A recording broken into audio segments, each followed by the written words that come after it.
Assalamualaikum warahmatullahi wabarakatuh. Alhamdulillahirabbil alamin walladzi anzala sakinata fi qulubil mu'minin liyazdadu imanan ma imanihim. Asyhadu an la ilaha illallah wa asyhadu anna Muhammadar Rasulullah. Allahumma shalli wa sallim wa barik ala sayyidina Muhammadin wa ala alihi wa sahbihi ajma'in. Qala Allah ta'ala fi kitabil karim, a'udzu billahi minasyaitonir rajim. Bismillahirrahmanirrahim. Inna a'tayna kal kautsar fasholli li rabbika wanhar. Ibu bapak masyarakat muslimin jamaah salat subuh yang kami hormati dan yang dimuliakan Allah Subhanahu wa taala, marilah kembali di kesempatan pagi hari ini kita haturkan rasa syukur kita kehadirat Allah Subhanahu wa taala, tentu atas perintah dan perkenan Allah di pagi hari ini kita masih diizinkan bisa bangun dalam keadaan yang sangat baik. Alhamdulillah kita masih diperkenankan bangun dalam kondisi kita masih bisa melihat, masih bisa mendengar dengan sangat jelas, masih bisa bernafas dengan lega tanpa alat bantu apapun. Alhamdulillah kita masih bisa berdiri, masih bisa berjalan di masjid ini, masih bisa sholat sunnah dan sholat subuh secara berjamaah. Mudah-mudahan semua ibadah kita di hari ini diterima oleh Allah Subhanahu wa taala. Yang kedua, semoga salawat dan salam senantiasa Allah limpahkan kepada baginda Rasul Muhammad sallallahu alaihi wasallam, dan semoga Allah limpahkan pula kepada keluarga beliau, juga sahabat beliau, para tabi'in, para alim ulama, dan semoga terlimpah pula kepada kita sekalian yang hadir di kesempatan di pagi hari ini. Ibu bapak masyarakat muslimin jamaah yang kami hormati dan yang dimuliakan Allah Subhanahu wa taala, setelah kita kemarin menyelesaikan rangkaian ibadah Ramadan yang kita sambung dengan ibadah Syawal, maka di beberapa saat yang akan datang kita akan bersama-sama memasuki rangkaian ibadah berikutnya, yaitu ibadah kurban. Para ulama mengingatkan kita bahwa ibadah kurban itu bukan berasal dari kata kurban dalam bahasa Indonesia, maka tidak ada kaitannya dengan kurban harta, jiwa, benda, dan seterusnya. Ibadah kurban ternyata berasal dari bahasa Arab qurba, yang kurbanan, yang bermakna dekat. Maka tujuan ibadah kurban bukan untuk berkurban, tetapi untuk mendekatkan diri kita kepada Allah Subhanahu wa taala. Maka mudah-mudahan setelah kita dekat Allah, setelah kita dekat dengan Allah, mudah-mudahan doa-doa kita diijabah Allah Subhanahu wa taala. Harapan-harapan kita dikabulkan Allah Subhanahu wa taala. Penyakit-penyakit kita dihapus oleh Allah Subhanahu wa taala, disembuhkan Allah Subhanahu wa taala, dan semoga semua masalah yang membelit kehidupan kita diangkat oleh Allah Subhanahu wa taala. Para ulama sepakat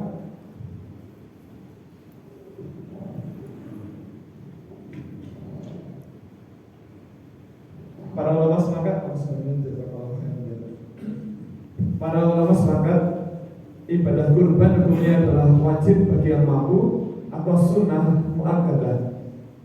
Sunnah muakkadah adalah sunnah yang harus diupayakan untuk dilaksanakan. Para ulama yang mengikuti pendapat Rabi'ah, juga pendapat Imam Malik. Rabi'ah adalah guru Imam Malik. Kemudian Imam Malik yang banyak diikuti oleh para ulama dari mazhab Malikiyah di Afrika Barat seperti di Mesir, kemudian Maroko dan sekitarnya, termasuk para ulama dari mazhab Hanafiyah yang banyak diikuti oleh para ulama di IPB. Bapak Ibu, di IPB di mana aja? Bukan. Yang dimaksud adalah India, Pakistan, Bangladesh. Nah, para ulama dari mazhab Hanafiyah ini berpendapat bahwa ibadah kurban hukumnya adalah wajib bagi yang mampu. Sebagaimana hadis yang dikisahkan oleh Abu Hurairah, dia mengatakan bahwa Rasulullah SAW bersabda, barang siapa yang oleh Allah sudah dimampukan untuk berkurban, tetapi enggan melaksanakannya, maka janganlah ia dekat-dekat dengan tempat sholat kami. Bapak Ibu, ini hadis yang pendek, tetapi maknanya sangat dalam. Mohon maaf, kita kelak akan meninggal, ya? Betul ya? Saya manut panjenengan rumiyin apa kula kentut kula manut. Tetapi kalau kita semuanya akan meninggal, kemudian kita akan dikumpulkan semuanya di padang mahsyar. Padang mahsyar itu sangat luas, sekaligus sangat panas. Bahkan dikabarkan matahari itu sangat pendek. Maka kemudian kita akan mencari perlindungan, dan kalau kita akan melihat di kejauhan itu ada kelompok yang sangat besar, yaitu kelompok Islam. Di tengahnya ada sosok yang bersinar, yaitu Rasulullah SAW. Lalu kita akan berlari menuju kelompok Rasul. Lalu kira-kira bagaimana perasaan kita ketika kita sudah dekat dengan Rasul, kita melihat beliau, bahkan beliau pun melihat kita, tetapi beliau tidak nimbali, tidak memanggil kita untuk bergabung, malah ngusir. Lunga-lunga, pergi, jangan mendekat. Itu kira-kira bagaimana perasaan kita? Diusir oleh Rasulullah, oleh sosok yang selama ini kita rindukan. Bapak Ibu, setiap hari kita bersolawat. Terus ya, kenapa kita bersolawat? Karena kita ingin mendapatkan syafaat dari beliau. Lalu bagaimana perasaan kita kalau setelah kita ini dekat secara fisik dengan Rasul, malah diusir, itu rasanya bagaimana? Dan itu akan terjadi kalau kita setiap tahun oleh Allah sudah dimampukan untuk berkorban, tetapi selalu enggan melaksanakannya. Maka monggo kita sambut panggilan ini dengan sebaik-baiknya. Nah, Bapak Ibu, umat Islam memang ketika dituntunkan untuk berkorban, ternyata terbagi menjadi 4 kelompok. Kelompok pertama adalah kelompok hamba Allah yang secara materi mampu, kemudian melaksanakan ibadah kurban.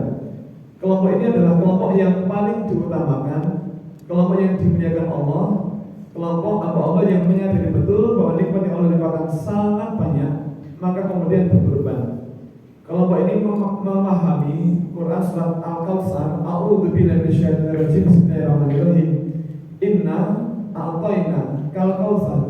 Sungguh nikmat yang Allah limpahkan sangat banyak. Fasholli li rabbika, maka salatlah kepada Tuhanmu, wanhar, dan berkorbanlah. Nah, maka kelompok ini kemudian menyambut panggilan Allah ini dengan bahagia. Kelompok ini Bapak Ibu sekarang rawuh di masjid ini banyak sekali, hampir penuh. Kemudian ada kelompok yang kedua, adalah kelompok hamba Allah yang secara materi tidak mampu, kemudian tidak berkorban. Oke, karena memang tidak mampu, tidak ada masalah. Kelompok yang ketiga adalah kelompok hamba Allah yang secara materi tidak mampu, tetapi ingin mendapatkan kemuliaan berkorban. Maka kelompok ini kemudian bergabung ke masjid untuk membantu prosesi ibadah kurban. Ini bagus. Namun ada kelompok yang keempat. Kelompok yang keempat ini adalah kelompok hamba Allah yang secara materi mampu, tetapi selalu tiba-tiba merasa miskin. Nah, saya percaya di tempat ini sekarang tidak ada, tetapi di dusun kami, Pak, Bu, di Tembi, Jalan Paris kilometer 8. Jadi tadi kami berangkat dari sana setengah jam begitu, alhamdulillah. Di tempat kami itu ada tetangga, warga masyarakat yang secara materi mampu, tetapi selalu tiba-tiba merasa miskin. Tetangga kami itu anggota ahli hisab. Dia termasuk pengurus majelis suro yang suka rokok. Suro itu suka rokok. Nah, dia itu mampu beli rokok sebungkus sehari. Bapak Ibu, rokok itu berapa harganya? Pinten, Pak? Kalau itu dari nanti itu bahasa rokok. Berapa sekarang harga rokok? Berapa? 25, 12. Profit ini berapa ya, Bapak? Apalagi beliau. Saya sering bertanya ke berbagai kelompok pengajian, jawabannya konsisten sama. Sekarang ini rata-rata 20.000 paling murah. Nah, kalau seseorang itu bisa membeli rokok 20.000 sehari, itu satu hari. Berarti kalau 1 bulan ketemu berapa ya? 20.000 dikalikan 30 itu tidak 600.000. Itu 1 bulan. Nah, kalau 1 tahun 600 dikalikan 12 ketemu 7.200.000. Apa ya, Bu? Iuran sapi di sini berapa? 34. Beneran 34. Hanya 3,4. Loh, Bapak Ibu, ternyata iuran sapi di tempat ini hanya 3,4 juta. Ulangi, hanya 3,4 juta. Loh, kalau dibandingkan dengan 7.200.000, itu nggak ada separuhnya, Pak. 7,2 dikurangi 3,4 ketemu 3,6. Benar ya? Oh, 3,8 malahan. Jadi ternyata gak ada separuhnya. Tetapi tetangga kami itu selalu tiba-tiba merasa miskin. Nah, saya khawatir kalau kemudian Allah kabulkan keinginannya jadi miskin gitu Pak.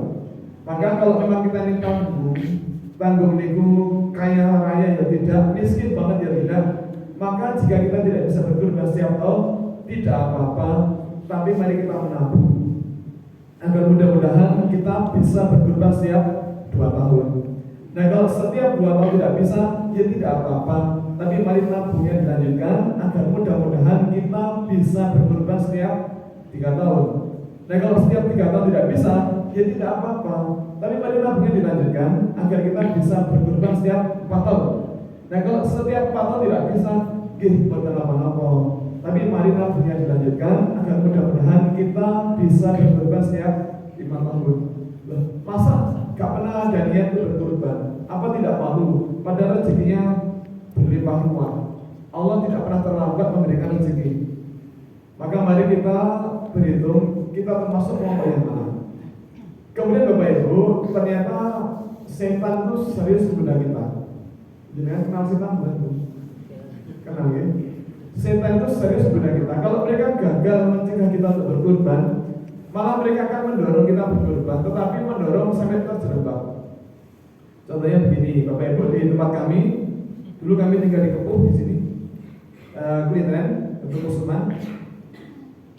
Tetangga kami itu ada jemaah pengajian yang menyadari betul bahwa nikmat oleh makan itu sangat banyak. Maka kemudian beliau berkorban menggunakan hewan yang besar. Bapak Ibu, sekarang harga minta berapa? Harga kambing berapa ya? Mendo. Berapa harga kambing sekarang? 3 juta. Bapak Ibu, harga kambing di Jogja ternyata 100.000 per kilo bobot hidup. Maka jika bobotnya itu 30 kilo, maka artinya 3 juta. Lalu kemudian Bapak Ibu, ada atau tidak kambing yang harganya 4 juta? Itu kira-kira kecil atau besar? Besar. Nah, tetangga kami itu berkorban menggunakan kambing yang harganya 4 juta, besar. Kemudian dituntun ke masjid, sampaikan ke panitia kurban, Mas titip dan kurban ya Mas, atas nama kami sekeluarga. Jadi Bapak terima kasih, kami catat, semoga ibadah kurban panjenengan diterima Allah Subhanahu wa taala. Nah, Bapak Ibu, saat itu setan itu lucu. Bapak tadi melihat di halaman masjid ternyata sudah ada 1 ekor kambing yang parkir yang ditambahkan di halaman masjid. Terus nanya, Mas, kok ada kambing di situ ya? Jadi Bapak kemarin sore Bapak Fulan sudah datang ke masjid untuk mengamanahkan bahan kurbannya. Jadi beliau yang pertama yang rawuh dan alhamdulillah Bapak yang kedua. Tapi kok sini ya Mas, ini kambing apa kucing? Bapak Ibu, kalau saya barangkali ini lucu, tetapi gara-gara kalimat yang bernada sombong semacam ini, uang 4 juta itu bisa musnah sama sekali gara-gara sombong. Hati-hati. Allah berfirman di dalam Quran surat Al-Hajj ayat 37, A'udzu billahi minasyaitonir rajim. Bismillahirrahmanirrahim. La yanalallaha lughwa wala dima'uha walakin yanallahu minkum. Sekali-kali kata Allah tidak akan pernah sampai kepada Allah daging dan dada kurban itu, melainkan ketakwaanmu lah yang sampai pada Allah Subhanahu wa taala. Maka Bapak Ibu hati-hati menjaga niat, jangan sampai ibadah kurban kita ini sah tetapi tidak diterima Allah Subhanahu wa taala. Alhamdulillah dzalik. Kemudian Bapak Ibu, kalau kurban sapi di sini kan sebelum kurban dapat jatah daging ya. Nah, kalau kurbannya kambing atau domba, dapat jatah daging apa tidak di sini? Dapat. Bagian apa? Sambal itu apa? Paha depan atau belakang? Belakang. 2 apa 1? 1. Nah, Bapak Ibu, tetangga kami itu ada ibu yang kurban, kemudian mengamanahkan bahan kurbannya ke masjid, terus bertanya, Mas, besok kami dapat jatah dagingnya apa tidak? Jadi di sini Pak, lu kan mesti dapat kok. Dapat Bu, dapat. Jangan khawatir, nanti kami kirim ke rumah. Terus tadi mengatakan begini, Mas, maaf, Sewu, jatah kami tidak usah banyak-banyak Mas, cukup sambil saja Mas, paha saja yang kanan sama yang kiri ya Mas. Kalau enggak, saya saya sama artinya ada yang mau nggak mas? Kalau tidak mau nanti saya nggak pulang nggak apa-apa mas. Sama mas ekornya kalau misalnya ibu maaf, ibu mau kurban atau mau numpang menyembelihkan? Bapak Ibu, non sewu, kalau kita akan kurban sudahlah kita serahkan semuanya ke masjid. Kita dapat jatah bagian apa, jumlahnya berapa, kita mengatur saja. Namun Bapak Ibu, sebagai panitia kurban, marilah kita berikan penghargaan untuk para sahibul kurban. Non sewu, boleh apa tidak kalau saya terserah? Boleh apa tidak? Boleh ya. Tapi mohon maaf ini rahasia, tolong jangan diceritakan ke orang lain. Bapak-bapak yang hari ini rawuh, tapi istri pas tidak hadir, kalau kepengen disampaikan ke istri monggo, tetapi tolong istri dipeseni, Bu, ini rahasia, tolong jangan disampaikan ke orang lain. Bapak Ibu, non sewu, di tempat kami di Fakultas Peternakan UGM itu rutin kami adakan pelatihan penyembelihan hewan kurban dan penanganan daging kurban yang higienis. Alhamdulillah tahun ini tahun yang ke-8. Kami kemarin mengira peserta sudah habis gitu ya, karena saya katakan ke-8. Ternyata yang berminat hadir itu yang daftar ada sekitar hampir 900 orang. Nah, rutin kami sampaikan ke para tamu yang hadir bahwa di mata kuliah ilmu dan teknologi daging yang diajarkan di Fakultas Peternakan UGM itu diajarkan bahwa daging yang paling enak, yang paling empuk, sekaligus paling bagus, paling berkualitas adalah daging yang paling dekat dengan tulang dan paling sedikit bergerak menarik beban. Contohnya yang bagian ini Pak, ini namanya apa? Kanan kiri, bukan punggung, bukan pinggang, bukan menungso. Kalau binatang Pak, sambil ini loh Pak, kanan kiri, kanan kirinya. Terus supaya kalian lulur salam sirloin, lulur atau salam atau sirloin, dan sedikit di bawah sirloin namanya tenderloin. Antara sirloin dengan paha itu ada tenderloin. Itu yang paling bagus. Sebenarnya daging yang paling awal adalah daging yang paling jauh dari tulang dan paling banyak bergerak menarik beban. Contohnya adalah betis dan paha. Maka sampil itu daging tetapi walet. Maka saya mengusulkan ke banyak pengurus takmir masjid dan panitia kurban, mulai tahun ini kebiasaan lama dirubah. Yang selama ini saya berkurban diberikan daging yang halal, itu diganti dengan daging yang berkualitas, yaitu khas dalam. Nah, khas dalam itu ditempel itu namanya dikekrek, difile. Nah, dari pangkal bikin apa nih, bagian leher turun ke bawah sampai tulang ekor, itu ditempel, dikekrek, kemudian dibagi 7. Kalau baru ketemu 3 kilo, ditambahin buntut dibagi 7. Ini sekaligus dalam rangka menyelamatkan buntut. Karena di tempat kami Bapak Ibu, buntut atau ekor itu kadang-kadang cering hilang. Dia tiba-tiba pergi dengan sendirinya gitu. Saya tidak mengerti kenapa demikian. Saya yakin di sini ya sapi loh. Kalau kita namun belum mau. Jadi kalau kita umumkan ke masyarakat bahwa mulai tahun ini buntut itu jatahnya saya berkurban, maka insya Allah buntut itu selamat. Kemudian kalau mau ditambah hati, monggo. Yang penting tidak lebih dari sepertiga bagian. Namun Bapak Ibu sebagai panitia kurban, sebagai sahibul kurban, kita manut saja. Kita dapat jatah bagian apa, jumlahnya berapa kita manut. Kemudian Bapak Ibu, mohon maaf, kalau kurban menggunakan ayam itu boleh atau tidak ya? Bukan 1 ekor, tetapi 100 ekor. Itu senilai kira-kira 3,5 juta. Boleh apa tidak? Bapak Ibu, kasual panjenengan 3 menit diskusi dengan kanan kiri panjenengan. Tolong pertanyaan saya dibahas dengan kanan kiri panjenengan. Kalau belum kenal, kenalan dulu. Pertanyaannya adalah, boleh apa tidak kurban menggunakan 100 ekor ayam itu senilai 3,5 juta kira-kira. Jadi misalnya begini, ada tetangga kita mengatakan, Pak, kalau ini pengen kurban tetapi lagi nggak pegang uang, Tapi jangan besok saya punya kandang ayam di Kalasan. Saya punya kandang itu kapasitas 5.000 ekor. Pas hari Ahad besok pas panen, silakan ambil ayam saya 100 ekor untuk kurban. Nah Bapak Ibu silakan dibahas itu boleh apa tidak. Sebaiknya kita terima apa tidak sebagai panitia. Monggo 3 menit diskusi. Silakan.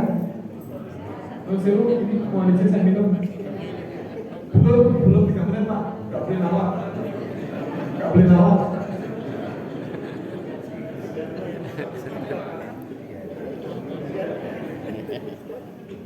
Mau 3 menit. 3 menit itu kurang ini. Bapak Ibu panjenengan yang berpendapat itu boleh angkatan 1, 2, 3. Yang berpendapat tidak boleh angkatan 1, 2, 3, 4, 5, 6, 7, 8, 9, 13, 42. Yang bingung angkatan. Malah kata Bapak Ibu dan seru kepada ulama bahwa para ulama sepakat bulan dan tidak berbeda pendapat bahwa jika ada tetangga kita pengen kurban menggunakan 100 ekor ayamnya dan itu senilai kira-kira 3,5 juta, itu boleh dan jangan ditolak. Kita terima saja. Kemudian caranya adalah ayamnya dijual, terus uangnya dibelikan kambing. Terus gimana? Kakak nih sih, lu kok demikian? Nah, iya. Bapak Ibu, yang namanya ibadah itu ada syarat dan ketentuan berlaku. Termasuk ibadah kurban itu ada syarat dan ketentuan berlaku. Ada syarat jenis ternaknya, ada syarat umurnya, ada syarat waktu penyembelihan dan syarat kesehatan atau kondisi hewannya. Nah, yang boleh kita kurbankan hanyalah hewan-hewan yang memang dituntunkan. Kita boleh kurban menggunakan kambing atau domba, bisa pula menggunakan sapi atau kerbau, dan bisa pula menggunakan unta. Kalau kambing atau domba bisa diatasnamakan 1 orang atau 1 keluarga. Kalau sapi bisa diatasnamakan maksimal 7 orang atau 7 keluarga. Bapak Ibu pinjam pada Masjid Jami At-Taqwa ini berapa ekor ya? Lembu 7. Nah, misalnya sapi yang ke-7 itu jumlahnya tidak sampai 7 orang saya berkurbannya. Hanya ada orang 6. Itu boleh apa tidak? Boleh. Kalau 5 orang? 3 orang? 1 orang? Bapak Ibu, saya doakan semoga panjenengan yang pagi ini rawuh di masjid ini, semoga kalau oleh Allah dimampukan bisa berkurban 1 rumah 1 sapi. Ini kalau yang tidak mengaminkan, ya tidak apa-apa. Bapak Ibu, menurut saya yang membuat kita kaya raya itu siapa toh? Allah. Yang membuat kita sehat siapa? Yang membuat kita bisa berkurban 1 rumah 1 sapi siapa? Lalu kenapa kita boleh mengaminkan doa? Nah, kemudian Bapak Ibu, ini ada ya di masjid-masjid itu kok ada yang kurbannya digilirkan. Tahun lalu atas nama suami, tahun sebelumnya atas nama istri, dan tahun ini atas nama anaknya yang ber 2 tahun. Mohon maaf Bapak Ibu dan Pak Abdul, itu kira-kira di buku hadis ada nggak kisah Rasul kurbannya digilirkan? Tahun sekian beliau Rasulullah, terus atas nama istri pertama, istri kedua, terus anak, pernah atau tidak? Tidak ada ternyata. Terus di kitab Sirah Nabawiyah, sejarah kehidupan para sahabat, ada apa tidak kisah para sahabat Nabi kurbannya juga digilirkan, itu ada apa tidak? Tidak ada. Nah, maka karena tidak ada tuntunannya, maka mohon jangan dilakukan. Karena tidak ada tuntunannya, maka mohon jangan dilakukan. Lalu yang benar bagaimana? Bapak Ibu, dalam sebuah hadis dikisahkan oleh Atta bin Yasar. Beliau pernah bertanya kepada Ayyub Al-Ansari tentang bagaimana kurban di masa Rasul. Maka kemudian Ayyub Al-Ansari menjelaskan bahwa seseorang dulu biasa berkurban 1 ekor kambing diatasnamakan dirinya dan 1 keluarganya. Jadi Bapak Ibu, ternyata yang benar itu adalah kalau kita masih sendirian, maka kita berkurban atas nama diri kita sendiri. Namun kalau kita sudah menikah, maka kurbannya adalah atas nama keluarga kita. Jadi misalnya kurban atas nama keluarga Bapak Profesor Edi Meyanto misalnya, atau kurban atas nama Pak Setiadi Dartono misalnya. Jadi tidak dengan digilirkan. Jika kita kurban atas nama keluarga, maka pahalanya akan sampai ke semuanya, ke suami, ke istri, ke anak-anak semuanya. Bahkan anaknya 100 orang pun nanti dapat. 100 itu ya anak kandung itu mungkin 4 gitu ya. Kemudian yang anak angkat itu ada 96 misalnya. Kemudian Bapak Ibu, bagaimana kalau kurban menggunakan kambing kan boleh ya. Nah kalau kurban menggunakan peden anak sapi boleh apa tidak? Kurban menggunakan peden boleh apa tidak? Bapak Ibu, menurut saya bagian belum besok. Yang namanya peden itu ukurannya lebih besar daripada kambing. Kambing kan boleh, kambing yang segini boleh, peden yang segini boleh apa tidak? Boleh apa tidak?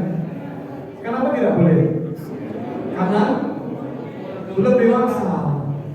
Karena Rasul menegaskan janganlah kalian menyembelih hewan kurban kecuali yang telah musnah, yang telah dewasa. Terkecuali kalian suka dapatkannya maka sembelih domba yang biasaan. Bapak Ibu yang dikatakan sebagai dewasa atau musnah untuk kambing atau domba itu kira-kira umurnya 1,5 tahun. Kalau sapi 2 tahun, kalau unta 3 tahun. Lalu bagaimana caranya Bapak Ibu? Kita mengetahui dengan pasti umur hewan kurbannya. Misalnya Bapak Ibu, sapi yang ini, yang putih ini sudah 2 tahun. Yang agak abu-abu di sebelahnya itu 2 tahun setengah. Yang hitam, yang itu Pak, dekat AC ini, itu udah 3 tahun. Yang ini Pak, ini loh Pak, nggak bisa lihat ini. Bapak Ibu mohon maaf, bersama BSNK pernah mendengar, pernah membaca, pernah melihat. Ini ada teman mengatakan di Jakarta, Bapak Ibu, itu mobil SMK sudah banyak, bahkan di jalan-jalan banyak Pak. Bahkan yang inden itu katanya puluhan ribu orang yang pesan. Ada teman di Jakarta mengatakan, loh, tenang nih, kok saya nggak pernah melihat. Nah kemudian dijawab, iya, karena yang bisa melihat hanya orang-orang tertentu kan. Hanya orang-orang tertentu yang bisa melihat. Bapak Ibu, bagaimana cara mengetahui dengan pasti umur hewan kurbannya? Dengan melihat apa? Gigi? Bukan giginya, tapi anduk? Bukan.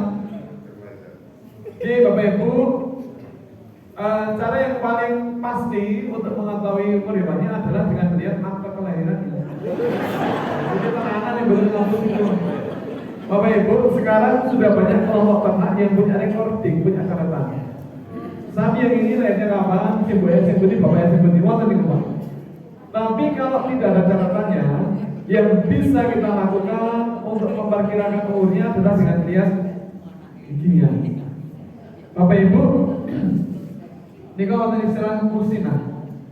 Monggo dicatat, besok kalau di ujian dikeluarkan harus bisa.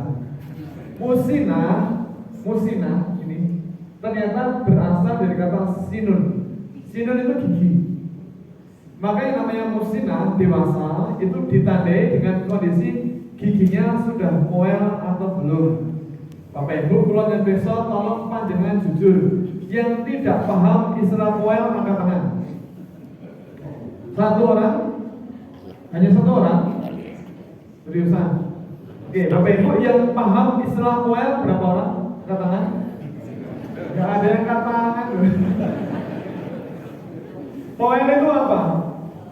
Ompong, salah toh? Bukan ompong, bukan. Atau apa? Giginya tanggal, salah, bukan itu. Lalu apa? Potong, patah, bukan. Nah Bapak Ibu, kalau sewu, paling kalau matur, panjenengan itu rugi. Bapak Ibu itu rugi. Kalau datang ke masjid untuk sholat subuh dan ngaji, tidak dapat ilmu itu rugi. Maka mudah-mudahan pagi ini panjenengan berbahagia karena dapat ilmu, minimal ilmu tentang poelan. Poel itu artinya bukan patah, bukan tanggal, bukan opong, tapi ganti gigi. Bapak Ibu dan Pak Munten, ini penting karena kalau panjenengan tidak paham atau keliru memahami, panjenengan bisa kapusan. Seperti tetangga kami itu kapusan loh Pak Bu.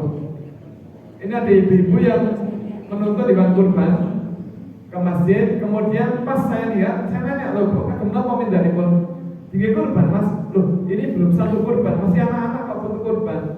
Kurban itu harus menggunakan hewan sudah dewasa. Kalau pakai yang anak-anak itu tidak sah Bu. Betul mas ini pun dewasa, daerah Bu dari dewasa masih ada teman-teman.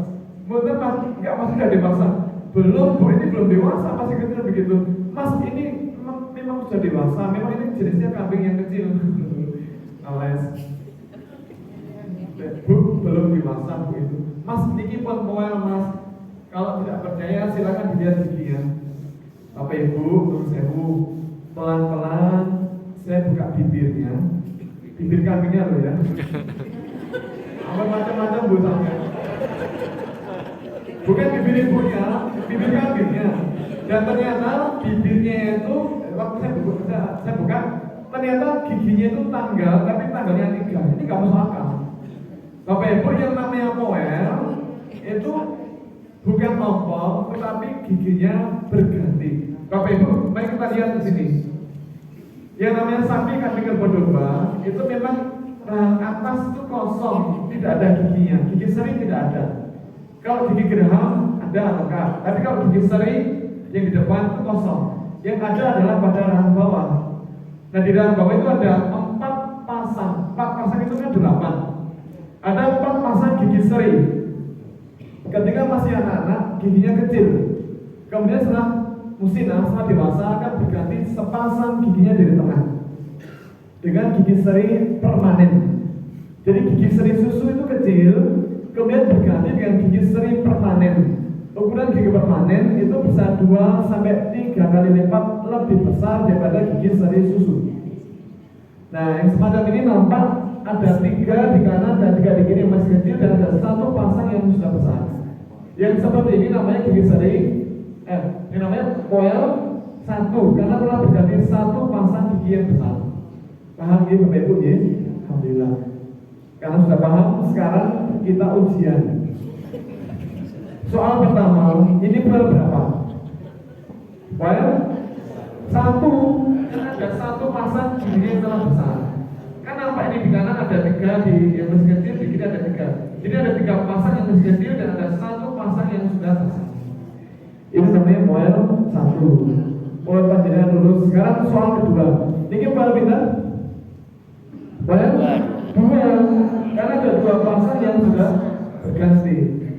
Nah maka untuk kurban kita pilih yang sudah minimal moel 1. Kemudian kita tidak boleh berkurban menggunakan hewan yang sakit atau cacat yang kemudian harganya jatuh.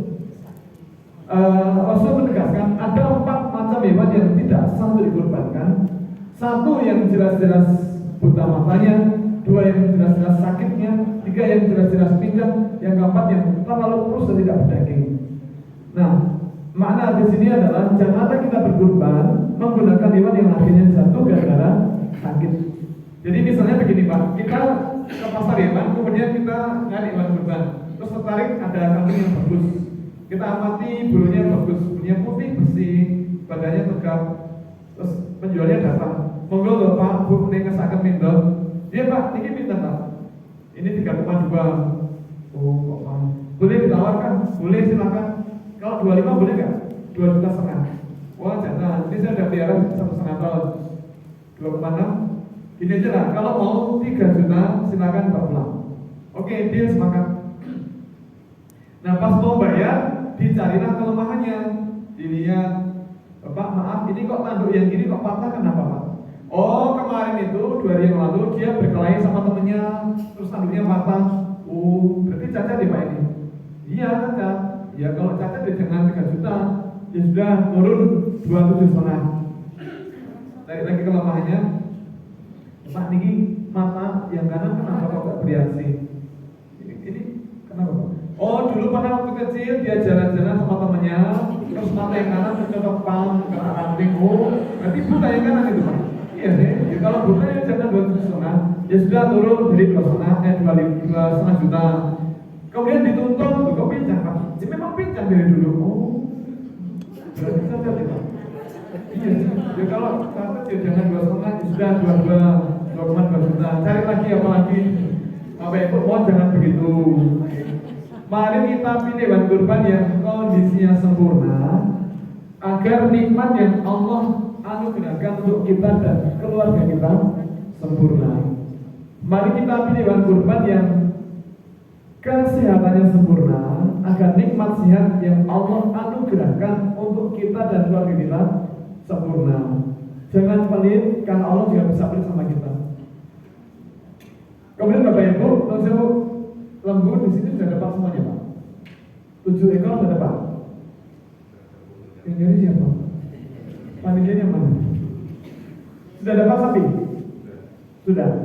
Nah kalau sudah dapat berarti tidak perlu beli lagi. Tetapi mohon besok kalau sapinya dikirim ke masjid hari H-1, tolong dicek Pak, apakah ada darah yang keluar dari lubang-lubang di tubuhnya, terutama lubang mata, hidung, mulut, telinga, dubur, kemaluan. Tolong dicek apakah ada darah yang keluar dari lubang itu. Karena salah satu indikasi hewan kena penyakit antraks itu adalah keluar darah dari lubang-lubang di tubuh.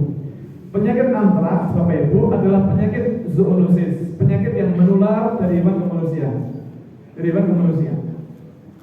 Dan kemarin kira-kira 2 tahun sebelum pandemi Covid di Gunung Kidul, di Kecamatan Ponjong, desanya Desa Gombang, itu ada 12 orang yang kena antraks.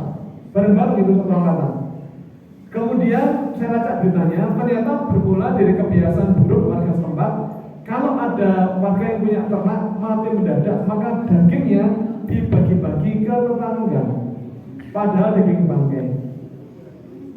Dan qadarullah ternyata matinya karena penyakit antraks.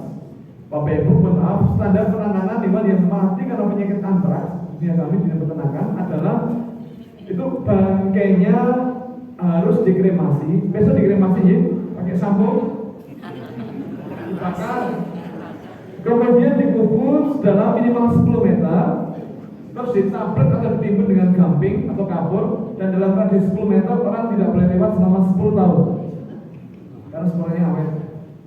Nah kalau malah dimasak, dibagi-bagi ke tetangga, dan ya qadarullah akhirnya 1 orang meninggal.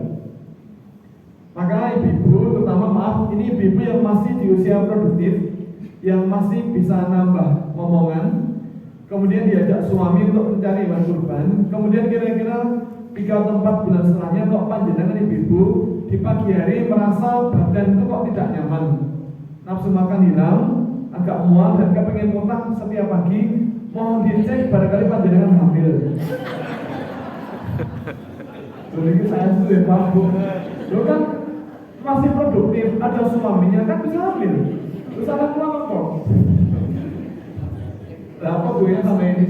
Bapak Ibu, memang ciri-ciri orang yang ketularan antraks itu nafsu makannya hilang, kadang pengen muntah, demam, ya suhunya naik, dan keluar darah dari lubang-lubang tubuh. Maka jika ada indikasi itu, segera ke dokter untuk dipastikan sakitnya kenapa. Kemudian ini kan kita baru ada wabah PMK, Bapak Ibu. Ini memang pahit Pak, kondisinya memang sangat parah sekarang, sudah banyak yang kena. Ya. Penyakit mulut dan kuku pada hewan kian mewabah di Kabupaten Lumajang, Jawa Timur, membuat peternak sapi menjual ternak dengan harga sangat murah. Seperti yang dilakukan warga desa Kalibendung, Kecamatan Pasiria. Seekor sapi dinaikkan ke atas mobil pick-up untuk dijual. Sapi dengan kondisi sakit akibat terinfeksi penyakit mulut dan kuku. Harga normal sapi yang seharusnya mencapai 30 juta rupiah kini dijual seharga 15 sampai 19 juta rupiah. Bapak Ibu, ini berita akhir bulan kemarin. Nah awal bulan ini harganya turun lagi, jadi hanya kira-kira 9 sampai 10 juta. Pekan lalu saya dapat info dari supplier sapi kurban di tempat kami, itu harganya turun lagi jadi hanya sekitar 6 sampai 7 juta per ekor. Kalau sudah sekarang kena PMK. Nah Bapak Ibu, perlu kami sampaikan barangkali ini sangat penting bahwa penyakit mulut dan kuku itu sangat menular dari hewan ke hewan, terutama hewan-hewan berkuku genap seperti sapi, kambing, kerbau, domba, unta, rusa, juga babi. Namun alhamdulillah tidak menular ke manusia. Daging hewan yang kena PMK bahkan parah, kemudian dimasak dengan matang, maka itu aman. Bapak Ibu tentu panjenengan ingat yang namanya virus itu adalah protein. Protein itu di suhu 70 derajat dia rusak dinaturasi. Maka dia dimasak sampai matang, maka virusnya rusak dan tidak bisa menular. Maka Bapak Ibu sangat penting yang beredar daging sapi tolong dimasak. Karena kalau tidak itu amis, alot loh gitu. masa makan daging sapi mentah. Tapi memang sekarang kondisinya sangat parah Pak. Bahkan non-sewu seperti ini juga banyak sapi yang kemudian ambruk, bahkan akhirnya mati. Minimal seperti ini loh Pak. Mohon jangan dilihat. Udah mulai lepas papilanya. Itu kira-kira sakit gak ya?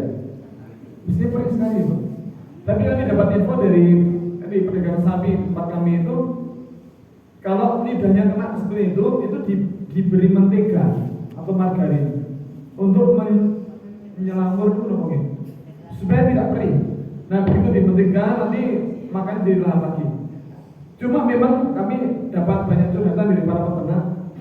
Bahkan ada bapak ibu yang punya 3 sapi, 2 sapi dewasa sudah laku. Jadi kalau 1 sapi kan 22, 23. Kalau 2 sapi kan berarti paling tidak punya uang 45 juta.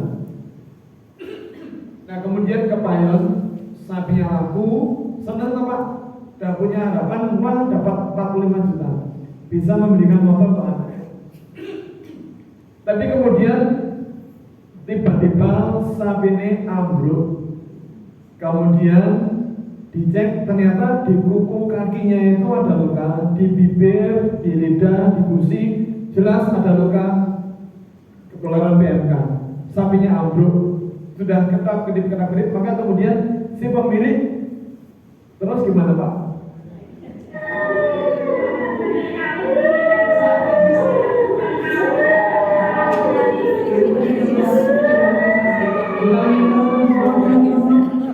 Itu yang nangis anaknya atau ibunya?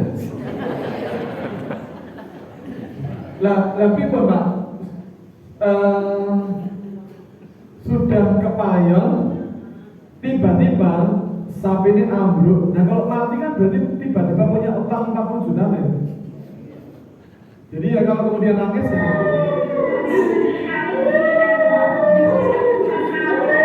Maka Bapak Ibu kemudian MUI ditanya, kalau Iwan kena PMK ini bagaimana? Boleh apa tidak kurban? Maka kemudian Komisi Fatwa bersidang dan alhamdulillah sudah diterbitkan Fatwa MUI nomor 32 tahun 2022. Bapak Ibu mari kita baca fatwanya bersama-sama.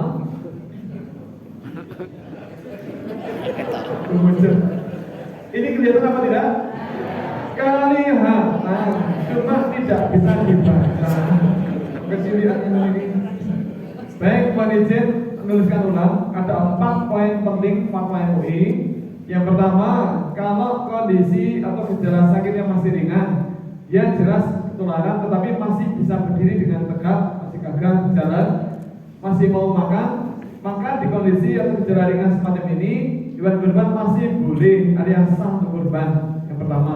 Yang kedua, jika kondisinya sudah parah sampai ambruk, bahkan kuku kakinya lepas dan seterusnya, maka tidak boleh alias tidak sah untuk kurban. Yang ketiga, jika sakit parah kemudian diobati dan sembuh, maka boleh atau sah untuk kurban. Kemudian berikutnya yang keempat, jika sakitnya parah diobati kok belum sembuh, bahkan di hari terakhir yang ketiga belum sembuh, maka tidak boleh alias tidak sah untuk kurban. Maka monggo nanti dicek kondisi hewan kita seperti yang mana. Kemudian Bapak Ibu, non sewu, ini terkait dengan kualitas daging. Mohon hewan diistirahatkan sebelum disembelih. Kenapa demikian? Karena ini terkait dengan kualitas daging.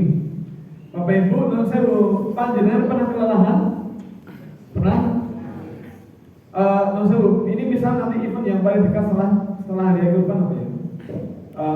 Maulid Nabi. Nah barangkali dalam rangka Maulid Nabi atau ulang tahun Milad Masjid Jami ini, pengurus tampil mengadakan lomba gerak jalan santai dari sini ke atas jalan. Atau gini kan banyak yang sudah goes. Nah kita goes dari Jogja ke Surabaya, kurang jauh. Bapak Ibu, capek itu apa tuh? Salah itu apa? Kesal itu apa? Bapak Ibu, ternyata capek, lelah, kesal itu adalah efek dari timbunan asam laktat di otot-otot kita. Nah, begitu pula dengan hewan kurban, kalau mereka kelelahan itu ada timbunan asam laktat di otot-ototnya. Nah, maka Bapak Ibu, kepada kula matur, Yang namanya asam laktat, demi Allah, yang namanya asam laktat itu pasti asam. Kan namanya asam laktat. Nah, asam itu bahasa Jawa ini apa? Kecut. Maka jika hewan kurban itu disembelih ketika dia kelelahan, ketika ada banyak timbunan asam laktat di otot-ototnya, maka saya jamin dagingnya kecut dan alot. Maka mohon istirahatkan hewan sebelum disembelih. Bapak Ibu panjenengan banyak sholatnya nonton lagi ya? Kalau di tempat-tempat lain Pak Bu yang masjidnya sholatnya di lapangan, kemudian saya akan tanya biasanya hewan kurbannya di mana Bu Pak? Di halaman masjid. Terus ini sholatnya nonton bundi, nonton lapangannya tempat nomor lebih, lagi lebih, kira-kira 300 meter, 400 meter. Oh iya, Bapak Ibu mohon besok nih panjenengan sholat id, tolong hewan kurbannya ditinggal mawon dan masjid, tidak usah diajak sholat id ke lapangan, apalagi pulangnya lewat ring road. Kekesalan kalau jamin jadi kecut dan alot. Terus Bapak Ibu, saya kadang ada insiden ya.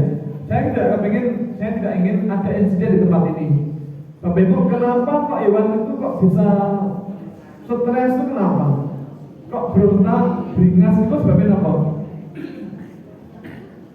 Bapak Ibu, hewan itu bisa stres, bisa berubah jadi beringas, berontak itu kalau satu suasananya sangat ramai. Kalau bisa Bapak Ibu, anak-anak kecil boleh apa tidak melihat proses penyembelihan? Boleh apa tidak? Boleh, dan itu bagus agar ada memori mereka kalau sudah dewasa mereka berkorban, bagus. Tetapi mohon ada yang mengkondisikan untuk jangan sampai rame. Kalau rame tolong disuruh diam. Kalau rame lagi tolong disuruh diam lagi. Kalau masih rame disuruh diam lagi. Nek masih rame handphone dipotong, diasok kondur, dimasukkan rumah kancingi. Biar tidak ke masjid lagi, karena nanti kalau rame itu mengganggu suasana. Nah Bapak Ibu, anak-anak kecil tidak boleh rame, apalagi anak-anak besar. Nah kadang yang suka anak besar tadi. Terus Bapak Ibu, mohon jangan mengasah peso di dekat hewan yang akan kita sembelih. Kenapa? Karena suara bertemunya peso dengan batu asan itu ada gelombang tinggi yang membuat sapi sangat tidak nyaman.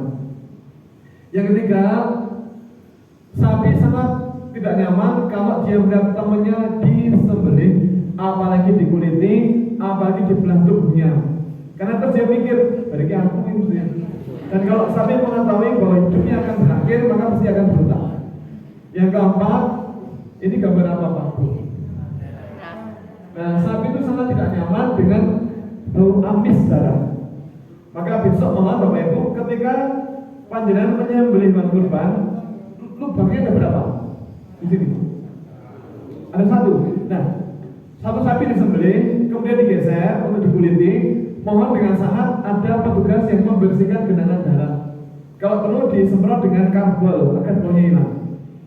Kemudian setelah bersih, sapi berikutnya akan disembelih. Tolong ketika akan dibandingkan, sapi yang saya dikuliti tolong ditutup dulu. Menggunakan apa? Karpet. Maling. Monggo menggunakan terpal boleh. Bapak Ibu mohon jangan menutup menggunakan tisu terlalu kecil. Sakit lagi. Ini ada contoh Bapak Ibu, monggo dipersani. Ini suasananya benar apa salah ya?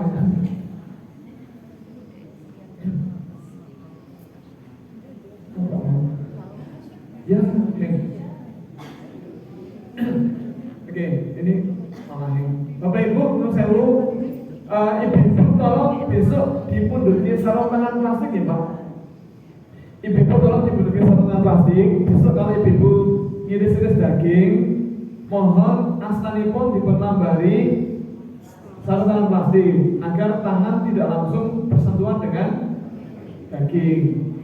Kenapa demikian? Karena kuman-kuman bisa mengkontaminasi daging lewat tangan. Maka mohon besok kalau potong-potong daging itu mohon tangan dilambai dengan sarung tangan. Tetapi maaf untuk bapak-bapak yang bertugas menyembelih, besok siapa ya di sini? Berapa orang? Besok yang menyembelih ada berapa orang? 2. Mohon Bapak Ibu, kalau akan menyembelih mohon besok jangan menggunakan sarung tangan plastik. Besok sebabnya kenapa? Bukan licin Pak. Kalau menyembelih itu harus menggunakan besok. Jangan menggunakan sarung tangan plastik Pak. Itu nggak bisa Pak. Kemarin ada juga yang bilang kalau menyembelih itu tidak boleh pakai baju, harus pakai besok. Loh gitu Pak.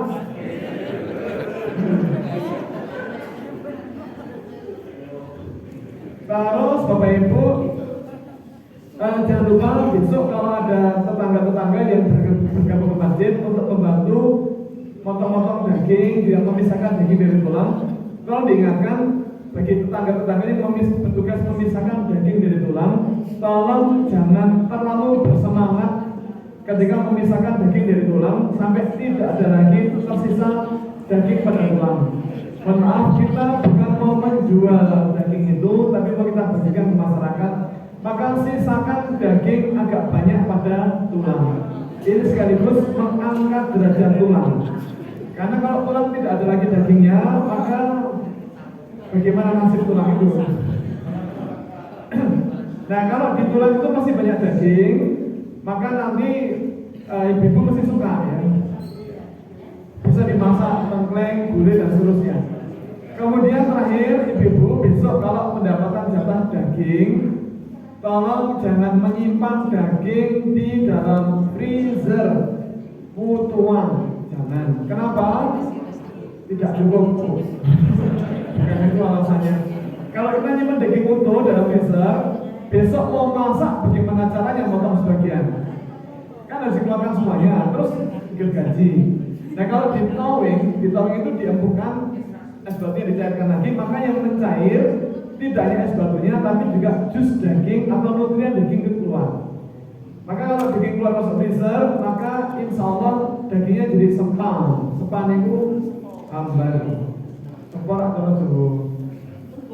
Lalu yang benar bagaimana? Yang betul adalah kita potong-potong daging ukuran kecil, kemudian masukkan dalam plastik bening ukuran setengah kilo atau 4 kilo, terus dibudeli, masukkan ke kontainer kecil. Jangan langsung masuk ke freezer, karena kalau plastiknya basah, nanti jadi lengket. Besok makannya sulit, datang linggis. Nah kalau menggunakan kontainer, maka gesekan plastik hanya dengan kontainer itu. Kontainer mereknya bebas, tidak harus Tupperware, tapi dikira iklan. Terus Bapak Ibu, ini pentingnya adalah besok kalau mau masak, ambil saja 1-2 kantong daging, biarkan yang lain tetap beku di dalam. Pekan depan mau masak, ambil lagi 1 atau 2 kantong daging, biarkan yang lain tetap beku di dalam.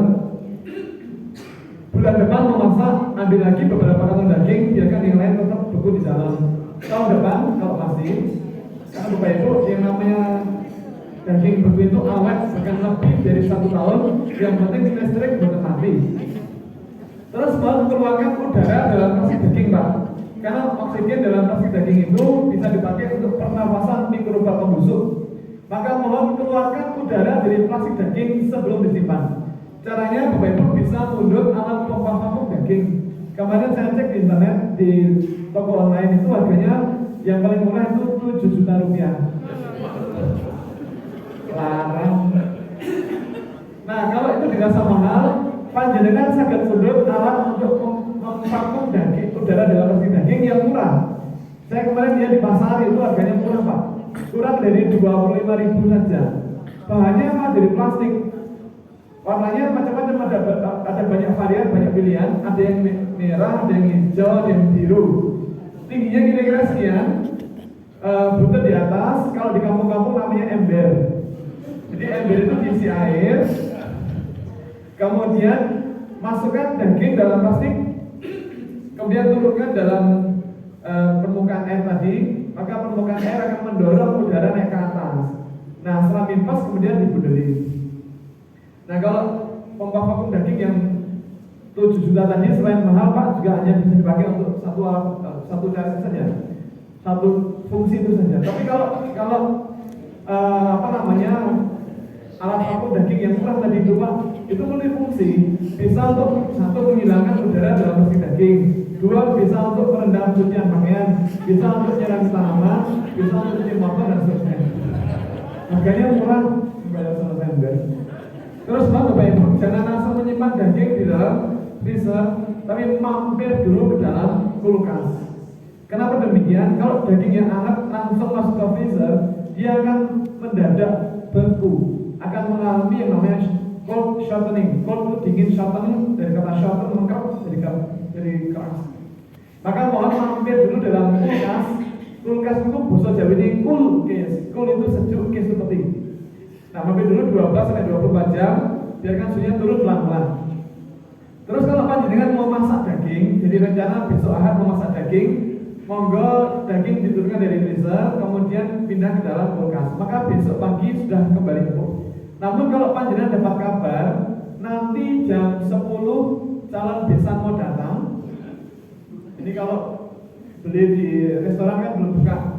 Nah, kalau panjenengan mau masak, mau dengan fast thawing, di thawing dengan cepat, maka mohon jangan menggunakan air panas karena akan merusak proteinnya. Nah, maka mohon letakkan daging yang masih terbungkus dalam plastik ke dalam baskom atau ember, kemudian letakkan di bawah keran, buka kerannya, biarkan airnya mengisi dan merendam ember atau baskom tadi hingga airnya luber. Nah, biarkan daging terendam dengan air yang berganti. Nah, setelah empuk, buka plastiknya, kemudian dicuci bersih begitu, dan setelah bersih dibilas, monggo nanti ditus, dikeringkan, kemudian bisa diiris-iris sesuai kebutuhan. Kemudian diberi bumbu dan dimasak. Dan kalau sudah matang, nanti nomor ini bisa dihubungi. Atau kalau mau bosan nanti bisa di-sendok.